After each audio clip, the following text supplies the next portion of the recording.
நீ நடந்தால் நடை அழகு, நீ சிரித்தால் சிரிப்பழகு. அழகு.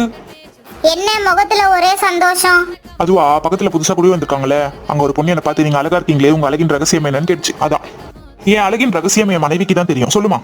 பக்கத்து வீட்டு பொண்ணு தானே சொல்லுச்சு. இதோ இப்ப போன் பண்ணி அந்த பொண்ணை வர சொல்லி அந்த பொண்ணுகிட்டயே உங்க அழகின் ரகசியத்தை சொல்றாங்க. மனைவி அமைவதெல்லாம் இறைவன் கொடுத்த வரம். கூடுமா. ஹலோ, புதுசா கொடுத்துன்னு வந்திருக்கீங்களே, அவங்க தானே நீங்க? அம்மாடி கொஞ்சம் எங்க வீட்டுக்கு வாமா, என் வீட்டுக்காரோட அழகின் ரகசியம் சொல்றேன். சொல்லு. சொல்லுங்கக்கா. இவரோட அழகின் ரகசியம் சொல்றேன் கேளுமா. காலையில எந்திரிச்ச உடனே பல்லு விளக்க மாட்டாரு. பல்லு விளக்க கூடாது. அன்னைக்கு நாள் ஃபுல்லாவே நீங்க எல்லா வகையான சாப்பாடையும் சாப்பிட்டுக்கலாம். காலையில, மதியானம், நைட்டுன்னு.